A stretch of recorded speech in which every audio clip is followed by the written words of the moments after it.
드보라하고 바락이라고 제목을 정한 이유는 여기 제목을 정하기가 마땅히 어려워요. 이게 얘기가 여러 개가 들어있어 가지고요. 한두 가지로만 제목 정하기가 어렵고, 또 사사기가 이게 4장하고 5장이 내용이 비슷합니다. 4장은 실제로 있었던 일이고 5장은 있었던 얘기를 노래로 만들어서 부르는 사건이에요. 그런데 이제 4장에 안 나온 내용이 5장에 들어있는 경우도 있고 5장에 없는 게 4장에 들어있는 경우도 있고, 제가 일단 제목은 드보라와 바락이라고 정한 이유는 이제 거기 나오는 중요한 인물이 드보라하고 바락이기 때문입니다. 제가 이제 앞부분에서 우리가 지난번에 한 절짜리 봤었잖아요. 3장 31절에 다시 한번 제가 읽어드리겠습니다. 에훗 후에는 아낫의 아들 삼갈이 있어 소모는 막대기로 블레셋 사람 600명을 죽였고 그도 이스라엘을 구원하였더라. 우리가 이 한 절을 지난 시간에 봤었는데요. 이때 제가 말씀드리기를 하나님께서는 당시에 이스라엘 백성들이 어려움을 겪고 있는 그 시기에 삼갈이라고 하는 사람을 세우셨는데 그가 지파가 어느 지파인지도 없고, 특별히 지파가 언급이 안 돼 있고, 아낫의 아들이라고 하는 것이 당시에 여신의 이름이라는 것을 근거로 하고, 또 그의 이름이 히브리어로 자음 4개로 구성되어 있거든요. 그런 거를 볼 때 그 사람은 거의 특별한 일이 없으면 이방인입니다. 하나님께서 이방인을 들어서 이스라엘의 구원자로 사용하시게 돼요. 이 사사라는 말에 대한 정의를 제가 좀 다시 한번 좀 정의를 세워야 될 거예요. 저도 지금 보면서 다시 한번 정의를 세우거든요.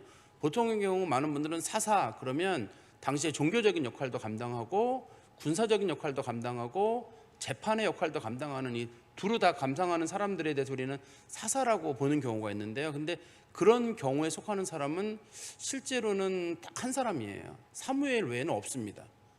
당시에는 사무엘 외에는 그런 3가지 소위 삼중직을 다 감당한 사람은 그 사람밖에 없고, 나머지 사람들은 뭐 에훗이다, 뭐 그 앞에 나오는 사람들, 다른 사람도 마찬가지, 온니엘도 마찬가지고 삼갈도 마찬가지고, 그 사람들이 했던 건 군사적인 업무만을 추구했던 거예요. 백성이 어려울 때 전쟁을 해가지고 이기게 했던 거, 그 업무만 그 사람들이 추구했고, 저희 그 종교적인 업무는 누가 했냐면 실로에 있는 제사장들 있잖아요. 그 사람들이 하는 겁니다. 실로에 있는 제사장은 아론의 후손들 엘르아살이라든지 비느하스라든지 그 사람들이 그 종교적인 업무를 추구하는데, 나중에 엘리 제사장 집안에 이제 문제가 생겼을 때 사무엘이 이 삼중직을 동시에 다 물려받아가지고 사무엘만 제대로 역할을 감당하게 됩니다. 이제 오늘 본문을 보실 때에도 이 사사가 드보라라고 돼 있잖아요. 근데 드보라가 과연 사사인가 하는 문제는 고민거리예요.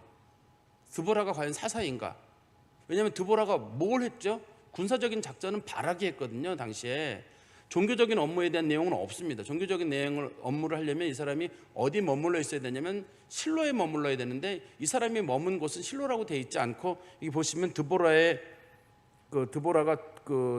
종려나무 사이, 라마와 베델 사이에 머물러 있다고 돼 있잖아요. 실로에 머물러 있지 않고, 실로가 당시 이스라엘의 중심 도시거든요.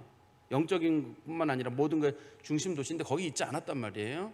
군사적인 작전은 바락이 하게 되고 종교적인 업무는 제사장이 하고 있고, 이 사람이 한 일은 재판 업무만 한 겁니다. 지금 재판 업무만 한 거기 때문에 이걸 가지고 이 소위 드보라라고 하는 사람에게 사사라는 이름을 붙이는 게 옳으냐 그러냐 고민거리예요. 우리가 그건 나중에 제가 다시 한번 설명을 드리겠습니다. 어떻든 간에 저희가 지난 시간에 봤던 건 딱 한 절짜리였습니다만, 어떤 하나님은 삼갈이라는 사람을 들어서 사용했는데 그가 싸운 무기가 마치 삼손이 나귀 뼈 하나로 1000명의 사람을 죽인 것처럼 소모는 막대기, 이건 뭐 군사적인 무기가 아니에요.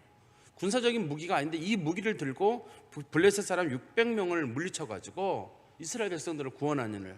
그래서 하나님께서 사람이 없으니까 하나님께서 삼갈을 들어 사용하시고, 무기를 든 사람, 군인이 없다 보니까 하나님께서는 소모는 막대기를 드는 사람을 사용하셔서 하나님이 이스라엘 백성들을 구원하시는데, 핵심적인 내용은 이런 거예요. 누구라도 하나님이 들었으면 되는 거예요. 그 사람이 가지고 있는 게 뭐든 간에 하나님이 그걸 사용하면 되는 거예요. 그 사람이 엄청 좋은 재능을 가지고 있는데 하나님이 안 쓰면 끝이에요, 그 사람. 근데 어떤 사람은 전혀 재능이 없는 것 같아요. 근데 재능이 없는 게 재능인 사람도 있어요. 우리 사람들 중에 눈에 띄는 사람 있잖아요. 그런 사람도 좋은 사람이지만 그냥 사람들 중에 스며있는 사람도 있거든요. 스며있는 사람도 좋은 사람일 때가 있습니다. 그래서 어떤 사람은 눈에 띄는 사람이 일을 할 때가 있고 스며있는 사람이 좋은 사람일 때가 있는데, 이 삼갈 같은 경우는 뭐 저렇게 존재감이 없는 사람이에요. 딱 한 절에 정도 언급이 되어 있는 사람인데 하나님이 글을 써서 이스라엘 백성들을 이제 구원하셨는데, 그러면 그때 왜 하나님 삼가를 사용하셨느냐? 애굽 당시에 80년 동안의 평화가 있었거든요. 오랜 평화가 있다 보니까 백성들은 전쟁에 대한 준비를 하거나 군사훈련을 한 적이 없습니다. 그냥 이 평화가 쭉 지속될 줄 알고 아무도 군사훈련을 하거나 하지 않았던 시기가 왔던 거예요. 그렇기 때문에 이런 일이 생겼던 겁니다. 하나님이 쓸만한 사람이 없던 것. 즉 이스라엘 백성들 내에서는 설마 전쟁이 일어나겠는가? 우리는 이 상태로 평화롭게 가겠다 이렇게 전부 다 마음을 놓고 있다가 이런 문제가 생긴 거죠. 이제 오늘 본문에 등장하는 사람은 이제 드보라가 등장하고, 그다음에 뒤에 가시다 보면 우리 17절에 헤벨의 아내 야엘이라고 하는 두 명의 여자가 본문에 등장합니다. 중요한 인물들이거든요. 중요한 인물들인데 이때도 마찬가지예요. 하나님께서는 이스라엘의 중요한 역사에는 99%는 다 남자예요. 하나님이 사용하는 사람들은 남자입니다. 남자인데 이거를 어떤 사람들은 가부장적인 사회라 그러는데, 그렇게 가부장적이라고 그렇게 용어를 교회는 함부로 쓰지 않았으면 좋겠어요. 소위 우리 사회에는 소위 그 여성의 인권을 강조하는 소위 페미니스트라고 부르는 사람들이 있잖아요. 그런 것들이 굉장히 강조가 되지만 교회는 그렇지가 않아요. 제가 뭐 요즘 많은 목사님들께서 여성 성도들의 비위를 맞추기 위해서 뭐 여자에 대한 얘기를 하지만, 어쨌든 교회 성경만 놓고 보면, 교회가 보는 성경만 놓고 보면 중요한 역할은 남자가 하게 돼 있거든요. 그래서 여자의 머리는 남자요, 남자의 머리는 그리스도요, 그리스도의 머리는 하나님이니라 이렇게 해놨단 말이에요. 근데 어떤 사람이 왜 여자의 머리가 남자가 되느냐? 난 말도 안 된다. 좋아요. 그 사람 말대로 좋아요. 그러면 남자의 머리가 그리스도냐? 그거는 부인할 수 없잖아요. 또 그리스도의 머리가 하나님이라는 거 부인할 수 없단 말이에요. 그러니까 하나님이 정해놓은 이 질서를 요즘 사람들이 깨뜨린다고 해가지고 우리까지 깨뜨릴 필요는 없어요. 다시 한번 본문으로 들어가 보면 본문에 드보라라고 하는 사람하고 야일이라고 하는 사람이 정말 남자다운 남자가 없을 때, 삼갈이 사용될 때는 이스라엘에 사람다운 사람이 없어 삼갈이라는 이방인이 사용이 됐는데, 이제는 그리고 난 다음에는 남자다운 남자가 없는 거예요. 그럴 때 하나님께서 정말 여자 중에 정말 용기 있는 사람들, 그 두 사람을 통해서 이스라엘 백성들을 구원하신다는 게 이제 오늘 본문의 중요한 내용입니다. 우리 한번 성경 말씀 다시 가보시면 4장 1절에 에훗이 죽으니 이스라엘 자손이 또 여호와의 목전에 악을 행하매, 이거 항상 그 사사기에 나오는 기본 원칙이죠. 이스라엘 백성들이 하나님 앞에 악을 행했다, 우상 숭배를 하고 하나님을 떠났다는 말입니다. 그때 여호와께서 하솔에서 통치하는 가나안 왕 야빈의 손에 그들을 파셨으니 그의 군대 장관은 하루셋 학고임에 거주하는 시스라요. 그래서 하나님께서 이스라엘 백성들을 누구에게 팔았냐면, 당시에 가나안 왕이라고 불려지는 야빈이라고 하는 사람에게 하나님께서 이스라엘 사람들을 팔았습니다. 팔았다는 말은 니네들이 마음대로 해라 라고 해서 이스라엘 백성들에서 하나님이 버리셨다는 뜻이에요. 그 기간 동안에. 그래서 이스라엘 사람들이 야빈이라고 하는 사람에게 팔리게 됐는데, 우리가 이제 성경 지도에 놓고 보시면 우리는 이제 주로 여러분들의 머릿속에 지도가 얼만큼 그려지는지 모르겠는데, 그래도 왜 하도 들어가지고 요단강 얘기는 알죠? 이스라엘 지도에 보면 가운데쯤에 요단강이 지나가는 거, 맨 위에는 갈릴리 호수가 있고 아래쪽에는 사해가 있고, 그 다음에 이스라엘의 중요한 거점 도시 중에는 라기스라는 데가 있어요. 예루살렘 한참 아래쪽인데 그 애굽에서 올라오는 길쯤에 라기스라고 하는 중요한 기점이 있습니다.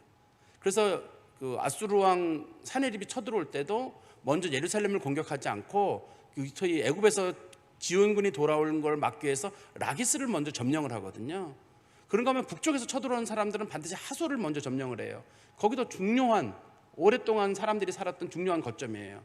이 도시들이, 그러니까 성경에서 나오는 도시들 중에 오래된 도시들이 있거든요. 예를 들어서 그 우리가 여리고라고 하는 도시가 있잖아요. 여리고라는 도시가 우리는 그동안 애굽의 그 피라미드가 오래됐다 애굽 역사가 길었다고 하지만, 그렇게 길어도 여리고의 역사만큼은 안 돼요. 여리고가 기원전 6,000년에서 9,000년 전부터 있던 도시거든요. 전 세계에서 가장 오래된 도시 중에 하나가 여리고예요. 뭐 우리가 중국의 무슨 뭐 황하 문명이 어떻고 뭐 은주가 어떻고 상나라가 어떻고 하더라도 그거보다 더 오래된 게 여리고 문명이거든요. 여리고가 아주 오래된 문명입니다. 하솔도 마찬가지로 그만큼 오래된 문명을 가지고 있어요. 그걸 어떻게 아냐면, 사람들이 이렇게 쭉 고고학자들이 땅을 파내러 가잖아요. 땅을 파내러 가다 보면 수십 미터 밑에 그 고적 문화들이 남아 있거든요. 주로 이제 그걸 중석기 시대라고 불러요. 석기 시대의 문화들이 거기 많이 남아 있어요. 하솔이라는 도시가. 그러면 하솔이라는 도시가 왜 그만큼 중요하냐? 북에서 사람들이 쳐들어오거나 뭐 어디로 쳐들어오더라도 거기 중요할 수 있는 중요한 교두보를 차지할 수 있는 곳이기 때문에 옛날 사람들이 미련한 것처럼 보이지만 어떤 중요한 지역에는 사람들이 다 살아요. 옛날 사람들이 살았던 동네, 예를 들어서 우리가 어느 동네에 가서 집을 지려고 한다 할 때도 웬만하면 옛날 사람들이 집 지고 살았던 데 가서 사는 게 좋아요. 왜냐하면 그 동네는 오랫동안 이게 물난리가 날 때도 거기는 안전했기 때문에 사람들이 거기 살았던 거예요. 근데 간혹 어떤 사람들이 전원주택을 지을 때 산 밑에 아주 좋은 데 집을 짓거든요. 사람들이 거기다 집을 안 짓던 이유는 산사태가 나는 걸 알고 있었기 때문에 안 짓는 거예요. 근데 동네 가보니까 너무 좋은, 물도 너무 좋고 개울도 너무 좋고 막 산도 경치가 너무 좋아요. 물 좋다는 얘기는 꼭 물이 들어온다는 얘기고, 산이 좋다는 얘기는 무너진다는 뜻이거든요. 근데 오래된 집들이 있어요. 평범한 곳에 양지 바른 곳에 있는 집들이 있어요. 허름하더라도 그거는 사람들이 수백 년 살면서 좋았던 집으로 봤기 때문에 그 자리를 정하는 겁니다. 그러니까 어디 누군가 전원주택을 정할 때에도 사람들이 오래 살던 데가 어디냐, 이 동네 사람들이 제일 좋다고 보는 데가 어디냐, 이제 그런 걸 물어보고 결정을 해야지. 정말 물 좋은데, 그다음에 산 좋은데 가면 산사태랑 홍수를 꼭 만나게 돼요. 어떻든 간에요. 오늘 이제 본문에 다시 들어가 보면 하나님께서 이 사람을 그 가나안 왕 야빈이라는 왕에게 팔았는데, 우리 여호수아서 11장 13절에 보면 여호수아가 이 가나안 왕 야빈을 죽이고 하솔을 불태웠다고 돼 있습니다. 거기에. 그러면 이 시기가 얼마쯤 차이 나느냐? 정확한 성경적인 연도로는 확인할 수 없습니다만 짐작은 할 수 있어요. 적어도 한 이제 여호수아 시대부터 이때까지가 한 130년 정도 시간이 걸리게 되거든요. 그러니까 그 사이에 도시가 회복이 된 것 같은데, 그런데 가나안 왕은 모두 다 이름이 야빈이에요. 그게 개인 이름이 아니라 칭호예요. 그 이집트의 왕 이름이 모두 바로라고 불려지듯이, 그 다음에 우리 블레셋의 왕을 모두 아비멜렉이라고 부르잖아요. 블레셋은 보면 다 이름이 아비멜렉입니다. 옛날 사람이나 젊은 사람이나 다 무조건 아비멜렉이듯이 그 이름이 아니라 왕위의 이름이에요. 그런 것처럼 여기 하솔왕도 무조건 이름이 야빈이라고 하는 사람입니다. 근데 그때 당시에 군대 장관이 누구였냐면, 군대 장관의 이름은 시스라인데 그가 하루셋 학고임에 거주하는 사람이었다. 근데 하루셋 학고임을 저도 이제 지도를 찾아보다 보니까 구글 같은 데 보니까 여기가 지도다라고 표시하는 데가 많지만 사실은 하루셋 학고임은 어딘지 알기가 어렵습니다. 왜 알기가 어렵냐면 여기 나오는 학고임이란 말의 뜻이 이방 나라 이런 뜻이에요. 이게 한 지명이 아니라 어느 고유 명사로 사용된 게 아니라 어느 이방 나라 이런 뜻이거든요. 그래서 이 시스라라고 하는 사람은 잘 보시면 용병입니다.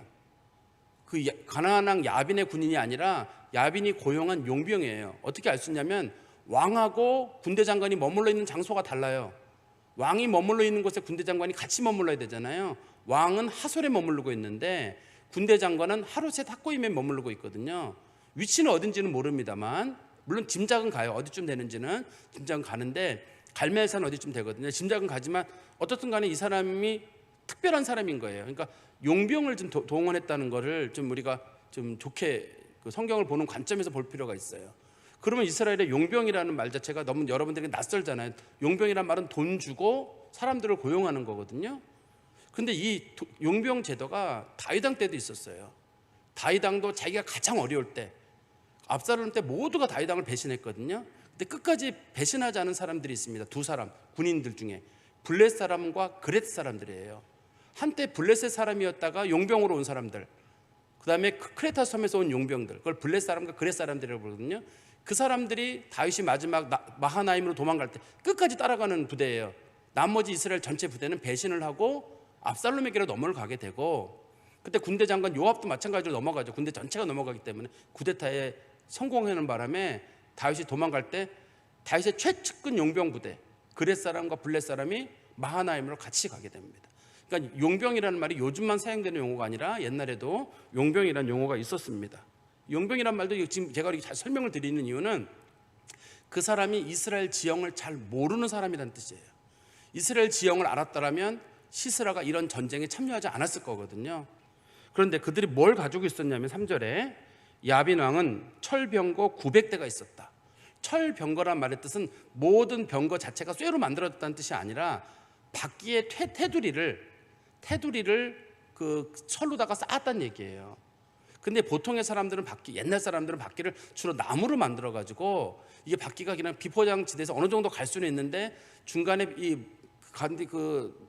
마차에 이렇게 살을 금속으로 잘 안 만들게 되면 거기다가 금속을 집어넣는데 나무를 집어넣으면 부러질 거 아니에요. 그게 병거가 우리가 하는 그 소위 웅마차 같은 경우는 금방 부러지거든요. 근데 병거는 부러지지 않도록 그 안에 금속으로 살을 만들고 테두리를 금속으로 만든 거예요.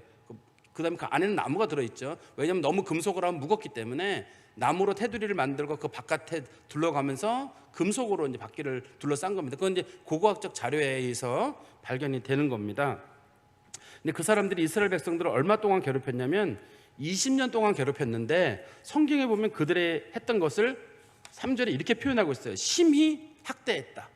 학대했다는 말보다 또 심이라는 말이 들어가는 거니까 이스라엘 백성들을 진짜 오랫동안 괴롭혔다는 뜻일 거예요. 그리고 그 괴롭힘의 정도가 굉장히 심했다. 그러니까 온니엘 때보다 또 에훗 때보다, 온니엘 때도 메소포타미아 구산 리사다임이라든지 에훗 당시에 에그론이라든지 그런 사람들보다 훨씬 이제 이스라엘 백성들을 박해한 거예요. 그러면 이제 하나님은 이걸 통해서 이스라엘 백성들이 회개하고 돌아오기를 바랬는데, 고통을 당하다고 해서 이스라엘 백성들은 부르짖기는 해도 제가 회개는 하지 않는다 그랬잖아요. 이스라엘 백성들이 회개는 하지 않습니다. 4절입니다. 그때 랍비솥의 아내 여선지자 드보라가 이스라엘의 사사가 되었는데, 그는 에브라임 산지 라마와 베델 사이 드보라의 종려나무 아래에 거주하였고 이스라엘 자손은 그에게 나아가 재판을 받더라. 당시에 이제 하나님께서 여자 사사로 세운 인물이 있는데, 우리가 잘 아는 인물이 누구냐면 드보라라고 하는 인물이에요. 그런데 제가 말씀드리면 이 본문에 보시면 드보라가 사사라고 되어 있지 않고 잘 보시면 선지자라고 되어 있습니다. 그렇게 되어 있죠? 여선지자 드보라라고 되어 있어요. 그러니까 드보라의 역할은 선지자예요. 이 사람이 사사가 아닌 것을 어떻게 알 수 있냐면, 우리 히브리서 11장 32절에 보세요. 거기 보면 사사의 명단이 나오거든요. 히브리서 11장 32절에 보시면 내가 무슨 말을 더하리요? 기드온, 바락, 삼손, 입다, 다윗 및 사무엘과 선지자들의 일을 말하려면 내게 시간이 부족하리로다. 거기 보면 기드온이 나오고 바락이 나오잖아요. 이 바락이 오늘 본문에 나오는 군대 장관 바락이거든요. 정상적이면 입다도 사실은 이제 문제가 있는 사람이잖아요. 기생의 아들이란 말이에요. 문제가 있는 사람이고, 또 기드온도 좀 원래 겁많은 사람이었거든요. 그런 사람 하나님 불러 썼는데, 바락도 겁많은 사람 하나님 불러 썼는데, 정상적이면 여기 누가 있어야 되냐면 드보라가 있어야 되거든요. 이름의 명단에. 근데 드보라 대신에 바락이 여기에 들어있어요. 그래서 이스라엘 백성들을 구원하는 일은 누가 했느냐? 구원하는 일은 바락이 한 거고, 군사작전을. 그다음에 바락에게 영적인 조언을 해주거나 바락이 군사작전을 할 수 있도록 용기를 준 역할을 한 사람은 드보라예요. 그래서 드보라를 사사로 보는 분도 계시고, 그렇지만 이 성경적인 내용만 놓고 보면 사사가 드보라라고 보기보다는 드보라는 당시에 어떤 일을 했냐면 선지자의 역할을 하고, 그리고 드보라가 5절에 보시면 이스라엘 자손들을 재판했다고 돼 있잖아요. 재판하는 일들. 원래 재판 업무는 누가 하게 돼 있냐면 이스라엘에서는 제사장이 하게 돼 있습니다. 이스라엘 백성들이 가서, 제사장이 가면 제사장이 그 사람이 부정한지 부정하지 않은지, 특별한 일 없으면 제사장이 하게 되고, 만약에 이게 이제 일반적인 사물을 볼 때는 그 지역마다 재판장을 세워놨거든요. 그런데 지금 드보라에게 재판을 받는다는 말은 제사장들도 지금 제도가 무너져 가고 있고, 원래 이스라엘은 사법제도가 있어요. 삼심제도가 있습니다. 이스라엘도 삼심제도를 가지고 있는데 그 삼심제도가 무너지게 되니까 이스라엘 백성들이 문제가 생겼을 때마다 드보라를 찾아가서 드보라에게 재판을 해달라고 이제 부탁을 하는 겁니다. 그런데 성경에 보면 간혹 이런 표현이 등장하잖아요. 이 드보라의 종려나무.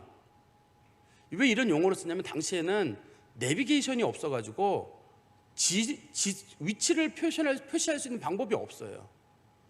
뭐 설명을 하려면 위치를 표시해야 되는데 위치를 표시할 수 있는 방법이 없다 보니까 당시에는 그냥 뭐 그들이 누구 상수리나무 아래 살았다, 뭐 종려나무 밑에 살았다, 이런 식으로 설명하면 사람들이 어디 여기 본문에 보시면 베델하고 라마 사이에 있던 그 종려나무, 어딘지 알겠다. 우리 아가서에도 보면 그런 얘기 나오잖아요. 나 당신 만나고 싶은데 어디서 만날까요? 그랬더니 어디서 만난다고 얘기하면 어떻게 알아요? 그게 지형지물이 없는데. 이스라엘은 약속을 할 때 장소를 못 정하는 거예요. 어디로 알아를 못하는 겁니다. 그랬더니 솔로몬 왕이 술람미 여인에게 얘기하죠. 어디서 만날지를 얘기하지 말고 나를 따라오너라. 내가 간 길을 쭉 따라오다 보면 나를 만날 수 있다. 내가 양 몰고 간 발자취를 쫓아와라라고 얘기하거든요. 그게 왜냐면 당시에 지형지물이 없어가지고 바위 옆으로 와라. 다 바위거든요. 나무 옆으로 다 비슷한 관목들이 있는 데라 찾을 수가 없어서 그래요. 어떻든 다시 성경으로 돌아가 보시면 다시 우리 6절입니다. 드보라가 사람을 보내요. 아비노함의 아들, 아비노함이 이제 히브리인의 이름입니다. 여자 이름이에요. 또 남자 이름으로도 사용되기도 하고요. 여기서 남자 있죠. 아비노함의 아들 바락을 납달리 게데스에서 불러다가 그에게 이르되 이스라엘 하나님 여호와께서 이같이 명령하지 아니하셨느냐. 여기서 명령하지 아니하셨느냐라는 이렇게 의문문은 히브리어에서는 강조예요. 하나님이 너를 부르셨으니 이런 뜻입니다. 너는 납달리 산지 납달리 자손과 스불론 자손 10,000명을 거느리고 다볼산으로 가라. 제가 드리는 아마 지도가 있나 모르겠네요. 한번 지도에 보시면 저 위쪽에 보시면 게데스라고 하는 데가 보이나요? 저 게데스라는 데가 있고 저 아래쪽에 빨갛게 막 뭐 충돌한 데 보이고 거기 다볼산이라고 보이죠? 게데스라고 하는 지역이랑 다볼산이라고 하는 지역이 거리가 상당히 멉니다. 저게 키로수로 한 40-50km 돼요. 그래서 이 게데스라고 하는 지역은 원래 이스라엘에 6개의 도피성이 있잖아요. 그 도피성 중에 맨 위에 있는 도피성입니다. 여기가. 근데 거기에 누가 살고 있었냐면 바락이라는 사람이 살고 있었는데 바락을 불러가지고 바락, 지금 하나님께서 너에게 이스라엘 백성들을 맡긴다고 하니 네가 빨리 내려와서 좀 이 전쟁에 참여를 해라. 백성들을 데리고 다볼산으로 가라. 그런데 저 거리가 너무 멀어요. 군사를 몇 명 데리고 가라고 되어 있냐면 10,000명을 데리고 가라고 되어 있잖아요. 두 지파에서 각각 5,000명씩 10,000명을 데리고 좀 가게 되는데 저게 다 눈에 띄는 지역이거든요. 그러면 보통 여러분들이 군사작전을 해보신 분은 아시긴지 모르겠는데 이거를 그 눈에 다 띄는 지역을 데리고 사람들 데리고 한 40-50km를 걸어가면은 다 눈에 띌 거 아니에요. 거기다 다볼산으로 올라가라 그러면 산 위에 올라가면 눈에 띄거든요. 이 사실 본문에도 보면 뒤에 나와요. 그 바락이 산 위에 올라갔습니다라고 시스라에게 보고가 되거든요. 근데 하나님께서는 일부러 이 바락의 동선이 공개되도록 가나안 왕 야빈에게 다 공개되도록 일부러 그 노선을 정하시는 거거든요. 그렇지만 이 노선 공개에 대한 얘기를 듣고 나서 이 바락은 못한다는 거죠. 이 전쟁 자체를 못한다는 게 아니라 이 방법 자체가 자기가 볼 때는 자기도 군인이거든요. 원래 바락도 군사작전을 할 줄 아는 사람인데 자기가 볼 때 이건 안 돼요. 소위 지형지물이 없는 그 지역에서 한 40-50km를 걸어가가지고 그 다음에 우리가 왜 전쟁을 할 때 기본적인 원칙이 공지선에 올라가지 말라는 말 있잖아요. 태양하고 이제 하늘하고 이 땅이 만나는 지점에는 멀리서 봐도 몇십 킬로에서 봐도 보이거든요. 공지선에는 가면 안 되거든요. 근데 이 사람이 지금 공지선에 올라가는 거란 말이에요. 다볼산까지. 그러니 이게 되겠어요? 그러니까 이 사람이 뭐라 그러냐면 7절에 한번 보세요. 내가 야벤의 군대 장관 시스라와 그의 병거와 그의 무리들을 기손강으로 이끌어 내게 이르게 하고 그를 내 손에 넘겨주리라 하셨느니라. 다시 한번 지도에 보시면 저기 왼쪽에 보시면 기손강이라고 보이세요? 왼쪽에 기손강이라고 있죠. 이게 지금 지도를 복사하던 중에 이상하게 알맹이만 남고 밑에 지도가 없어져 버렸어요. 저게. 그래서 저기 기손강이라고 있는데 그 끝부분이 성경에서는 갈멜산이 있고 그 바깥에가 지중해예요. 그래서 갈멜산에서 바라보면 갈멜산에서 시작한 물이 흘러가지고 기손강이 쭉 내려와가지고 저기 전쟁을 하는 저 지역, 저희가 어디쯤이냐면 무기또 쪽이거든요. 거기서 전쟁을 하도록 돼 있는 거예요, 원칙적으로. 그래서 지금 이 시스라가 자기 군대를 어디로 모으냐면 기손강 쪽으로 모은다는 얘기는 지금 시스라의 군대가 이스라엘 지역 바깥 지역, 블레셋 지역이거나 혹은 그 역사엔 잘 나오지 않지만 해양 민족이라는 사람들이 있어요. 그 바이킹 같은 그런 역할을 했던 사람들이 있었거든요. 그 사람들을 모아서 만든 용병이라고 봅니다. 일반적으로 시스라의 군대들을. 8절에 보시면 바락이 그에게 이르되 드보라에게 말하기를 만일 당신이 나와 함께 가지 아니하면 당신이 나와 함께 가면 내가 가거니와 당신이 나와 함께 가지 아니하면 나도 가지 아니하겠노라 하니 당신이 같이 가면 가지만 나는 안 가면 못 간다. 왜냐하면 이 전쟁이 안 될 것 같은 거예요. 그런데 드보라가 워낙 확신에 찬 얘기로 말하기를 하나님께서 기손강에서 그 사람을 불러가지고 너에게 붙여줄 거니까 너 한번 싸워라.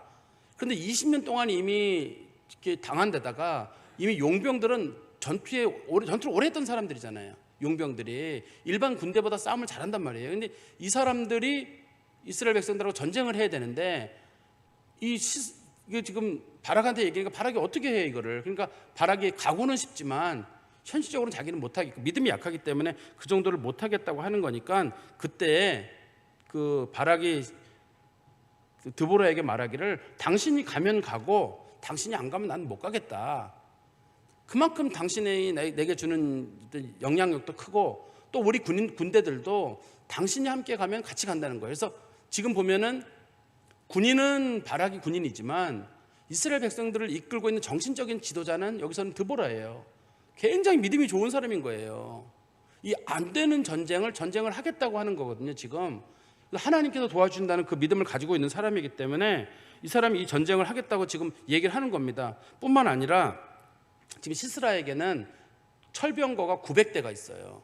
여기는 보병부대고 여기는 장갑차를 가지고 있는 소위 기병부대거든요. 이거 어떻게 이 사람들하고 어떻게 싸울 수가 있어요? 우리 마음 같아서는 전쟁 자체도 힘들지만 철병거가 9,000대가 있었다라는 말은 그 사람들이 굉장히 강한 군대라는 뜻이고, 이스라엘은 원래 전쟁이 일어나면 농민들을 모아가지고 전쟁이 일어날 때마다 임시 조직하는 군대입니다.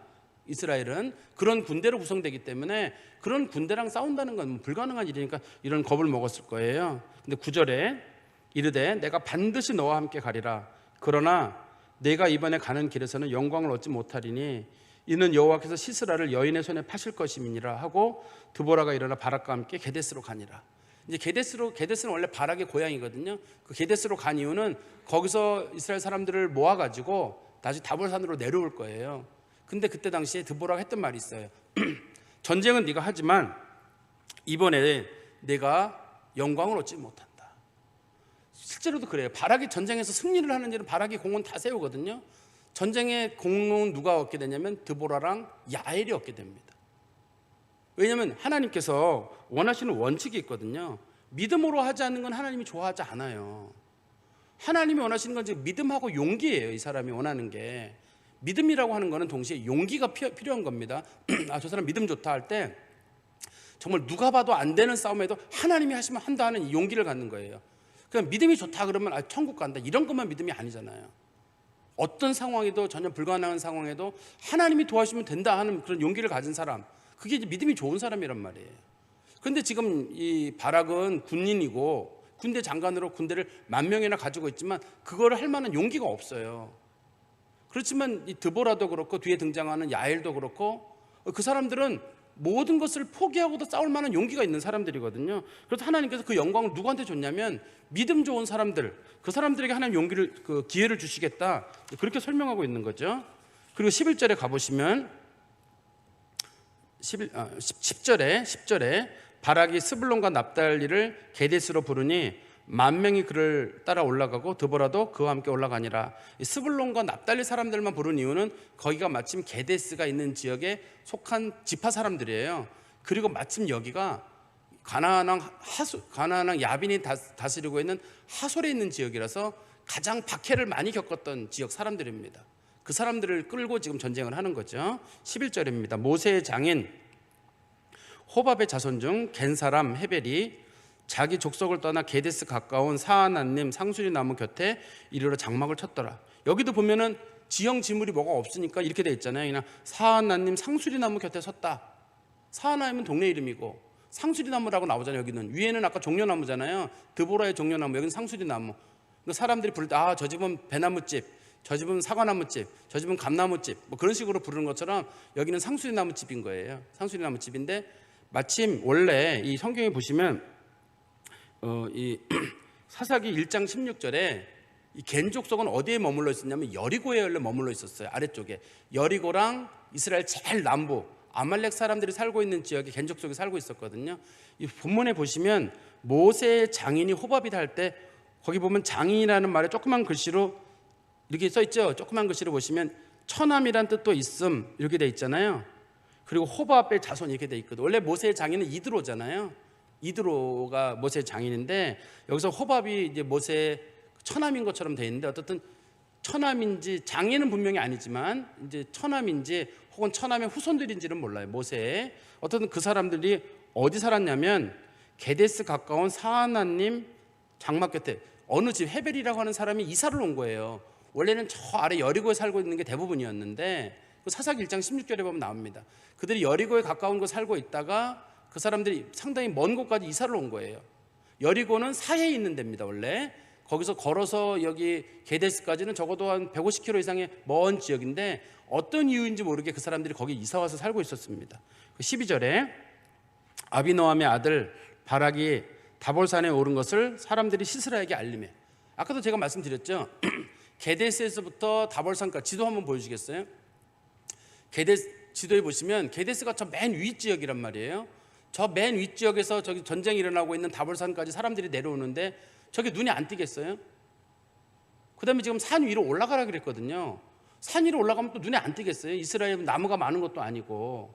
그래서 저기 눈에 딱 띄는 지역이거든요. 이게 오늘 본문이 그걸 설명하고 있는데요. 12절입니다. 아비노함의 아들 바락이 다볼산에 오른 것을 사람들이 시스라에게 알림해 시스라가 모든 병거 곧 철병거 900대와 자기와 함께 있는 모든 백성을 하루셋 학고임으로부터 기손강으로 모은지라. 하루셋 학고임이 어딘지는 모르지만 기손강이라는 것이 지중해 해랑 접경하고 있는 데서 출발하거든요. 그 강이. 그러니까 이스라엘 요 당시에 그 시스라의 용병 부대는 지중해 어디 해안가에 살고 있었던 사람들인 거예요. 근데 그 사람들을 데리고 이 사람들이 지금 어디로 왔냐면 기손강으로 모았다 이렇게 돼 있거든요. 14절입니다. 드보라가 바락에게 이르되 일어나라. 이는 여호와께서 시스라를 내 손에 넘겨주시는 날이라. 여호와께서 너의 앞서 나가지 아니하셨느냐 하는지라. 이에 바락이 10,000명을 거느리고 다볼산에 내려가느라. 그러니까 이제 바락은 다볼산 내려가는 거고 그 사람네들은 지금 기손강 쪽에 다시 지도 한번 보여주겠어요? 바락은 지금 다볼산 위에 있다가 한 300-400m 되거든요. 거기서 밑으로 내려가는 길이고 그 다음에 저 사람들 그 시스라의 군대들은 기손강에서 다볼산 쪽으로 걸어오고 있는 거예요. 근데 거기 보면 조그맣게 물길 같은 게 보이시나요? 파란색으로 거진 물길이 안 보이세요? 아, 내 눈엔 보이는데 이게.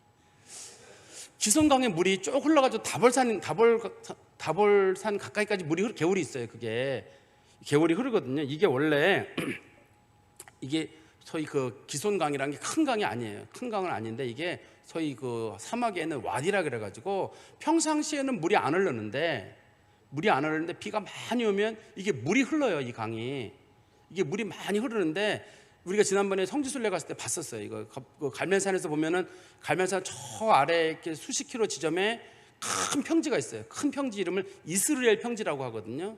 이스라엘 평지랑 그다음에 무깃도라고 하는 성경에서 이제 아마겟돈이라고 불려지는 무깃도라고 하는 평지가 넓게 있어요.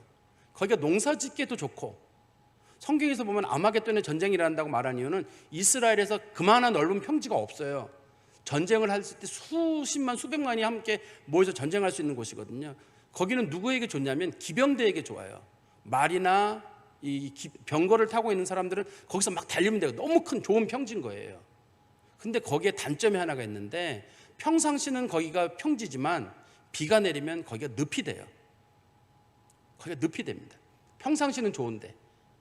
그래서 지금 이 사람 제가 아까 그랬잖아요. 이 지금 시스라라고 하는 사람이 이스라엘 사람이 아니었을 거다. 가나안 사람이 아니었을 거다. 가나안 사람이었다면 이 사람은 알았을 겁니다. 자신이 그 비는 지금 내리고 있을 때 움직여서 다볼산 쪽으로 가면 안 되거든요. 자기네 병거가 물에 바퀴가 진흙에 빠져가지고 못 나온다는 걸 알았을 거예요. 이 사람은.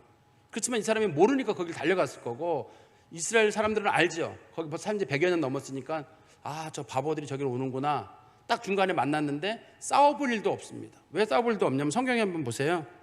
15절에 여호와께서 바락 앞에서 시스라와 그의 모든 병거와 그의 온 군대를 칼날로 혼란에 빠지게 하시니 시스라가 병거에서 내려서 걸어서 도망한지라.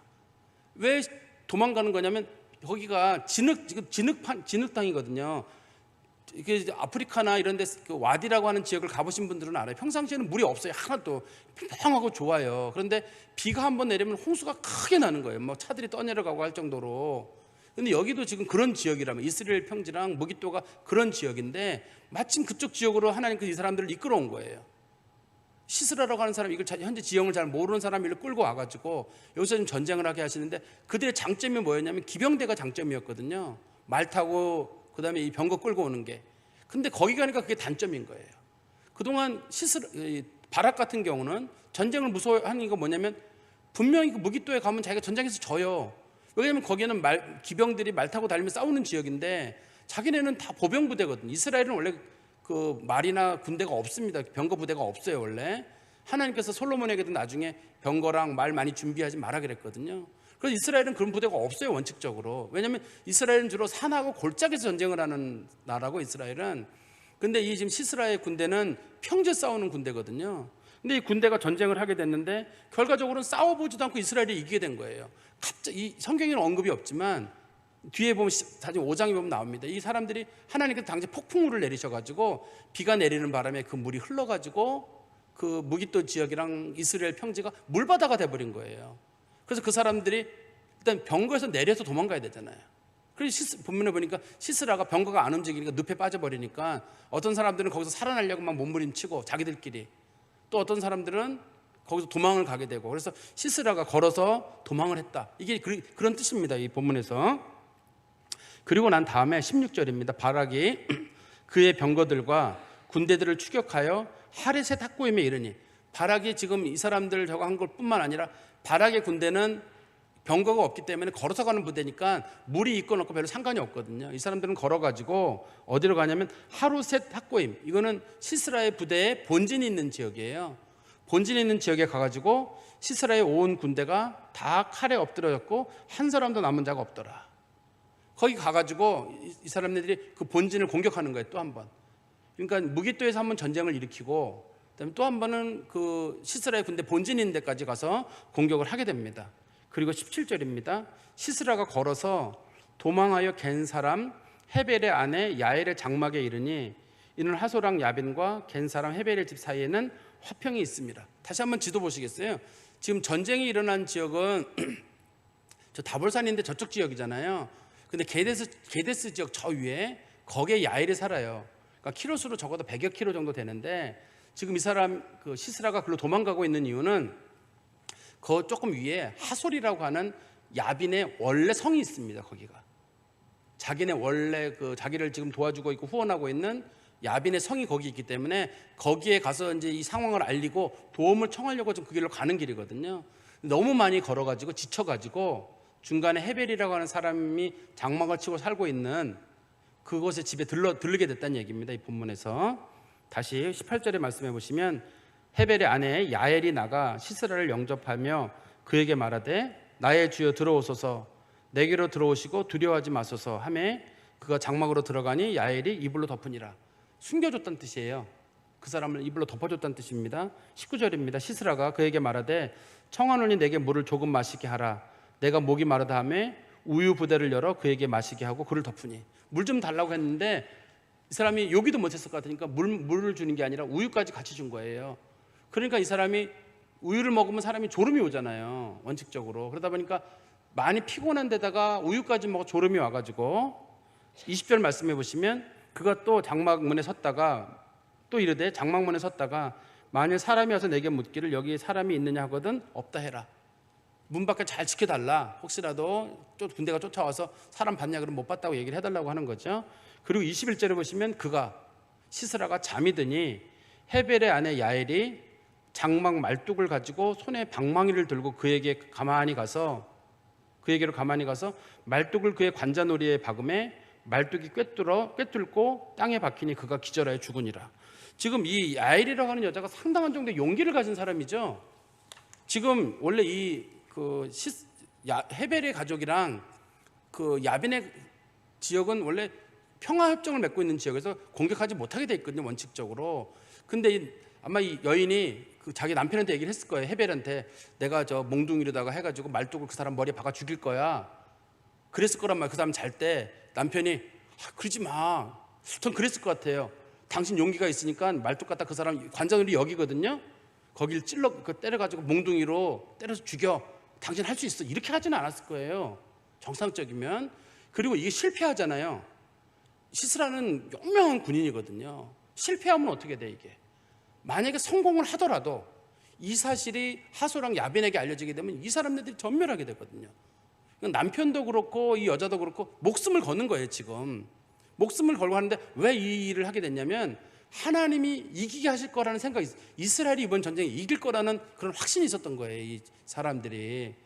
헤벨도 그렇고 헤벨의 아내 야엘도 그렇고 이번 전쟁은 분명히 이스라엘이 이길 거다, 그런 확신이 있었고, 두 번째는 이 사람들에게 믿음의 용기가 있었던 사람들이에요. 믿음의 용기가 있는 사람들이기 때문에 이런 결정을 하는 거예요. 이거 쉽지 않잖아요. 한번 우리 성도, 우리 권사님들 할 수 있으시겠어요? 전쟁 같은 거 일어났을 때 그 말뚝 하나씩 들고 몽둥이 하나씩 들고 나가가지고 내가 저놈들 관자놀이를 치겠다. 이거 쉽지 않은 일이에요. 이 여자가 나이가 어느 정도인지는 모릅니다만 상당한 용기를. 그래서 제가 그런 말씀 드렸잖아요. 믿음이라고 하는 건 용기를 포함하거든요.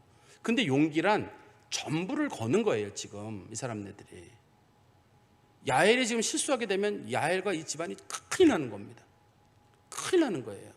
우리 라합도 마찬가지예요. 라합도 용기가 있는 사람이, 여리고에서 살았던 라합도 용기가 있는 사람인 것이, 라합이 얘기했다는 걸 정보가 누설돼 버리면 라합의 집이 난리가 날 겁니다. 그런데 참 안 걸리고 라합이 하나님이 저 사람도 도운다라는 걸 보고 믿음으로 결단을 내렸던 것처럼, 헤벨의 아내 야엘이라고 하는 사람도 저거는 분명히 하나님께 도우실 거라는 그런 생각이 들으니까 믿음의 용기를 가지고 이 일을 했던 거예요. 그래서 믿음이라고 하는 건 반드시 용기가 필요하고, 용기라고 하는 건 전부를 거는 거예요. 뭐 걸어도 되고 말아도, 이 사람이 한번 때려보다가 때리지 말아야지, 그럴 수도 없는 거 아니에요. 그제 말뚝을 가지고 머리에 한번 박았으면 끝까지 박아야지, 그걸 박다가 아프겠지 하고 뺀다든지 살짝 잘못 친다든지 그러면 큰일 나는 일이거든요. 이거 한번 결단 내리고 났으면 이제는 돌이킬 수가 없는 거예요. 자기 가족의 목숨을 걸고 이 사람이 지금 하는 거거든요. 이거를. 왜냐하면 이 겐 족속은 이스라엘과 같은 족속이에요. 같이 연결돼 있거든요. 모세의 장인의 족속이기 때문에 같이 연결돼 있고, 나중에 이 사람들은 이제 이스라엘 어떤 경건 운동에도 이 사람들이 개입을 하거든요. 예후의 경건 운동에 이 사람들이 나중에 개입을 하게 됩니다.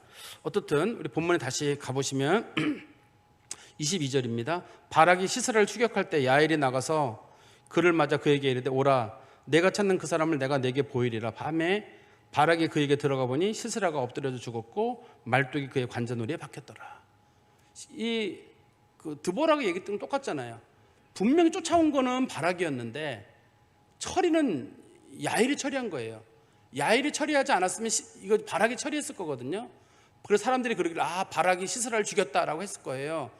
근데 공로는 정말 바락이 세운 거잖아요. 전쟁이가 여기까지 쫓아왔으니까.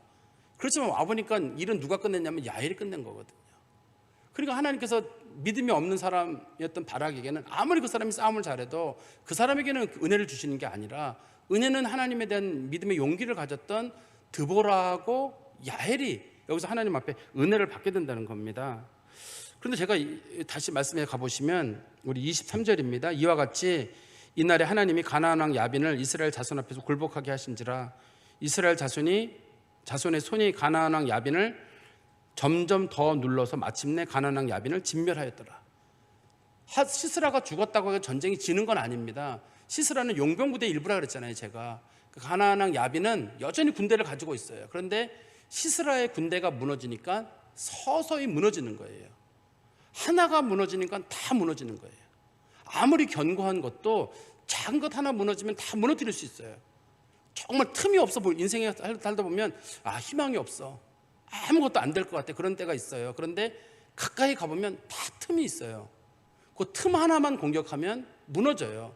거꾸로도 마찬가지입니다. 거꾸로도 내가 아무리 무장을 잘하고 있어도 틈 하나를 주게 되면 교회도 무너지는 게 시간 문제고, 가정이 무너지는 것도 시간 문제예요. 작은 거 하나 틈이 들어와가지고 그 틈으로 물이 새는 거예요. 우리가 보통 뚝방을 만들 때 거기에 쥐 한 마리가 지나갈 때 그거 별거 아닌 것처럼 보잖아요. 그 쥐 한 마리 지나간 뚝방으로 물이 흘러서 뚝이 무너지고 댐이 무너지는 것처럼, 작은 것 하나를 공격하면 전부를 얻을 수도 있지만 그게 무너지면 우리가 큰 어려움도 당할 수가 있어요. 그래서 작은 것 하나를 항상 조심해라. 작은 것 하나 무너지면 이 시스라의 군대가 무너지고 나니까 결과적으로 야빈의 군대가 서서히 무너지게 됩니다. 제가 좀 말씀을 좀 정리해서 말씀드리면 핵심적인 내용은 이거예요. 하나님께서는 이스라엘 백성들을 구원하는 구원자로 누구를 사용하셨냐면 바락이라고 하는 사람을 사용하셨는데, 그렇지만 그는 이 이스라엘 백성들을 감당할 만한 그런 믿음이 있는 사람이 아니었거든요.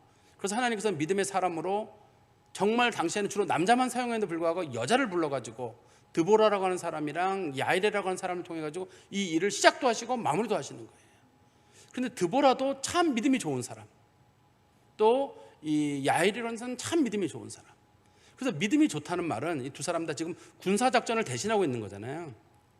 굉장히 용기 있는 사람들이에요. 우리도 신앙생활 할 때 좀 담대함이 있었으면 좋겠어요. 뭐 죽으면 죽으리라 하는 마음, 하나님 앞에 다 맡기고 하나님 알아서 하시겠지 하는 그런 마음이 있는 사람, 소위 이제 우리가 죽을 마음으로 싸우는 사람은 이길 수 있고 살 마음으로 싸우는 사람은 못 이기거든요. 예? 생즉 사고, 그다음에 사즉 생이라고 하는 말이죠. 죽으려고 하는 사람은 살고 살려고 하는 사람은 죽을 수밖에 없어요. 이 사람들이 지금 전부를 걸고 하는 거기 때문에 여기서는 하나님의 도우심이 큰 역사를 하게 되거든요. 우리가 믿음 하지만 정말 믿음 좋은 사람은 전부를 거는 거예요. 하나님 앞에 내 인생 전부를 걸기 때문에 뭐 죽음 앞에서도 뭐 하나님 나라가 없으면 어쩌지 그런 것도 없어요. 그런 생각도. 전부를 걸었는데 없으면 어떻게, 나는 전부를 걸었는데 하나님 나라에 있으리라고 믿고 가는 거예요.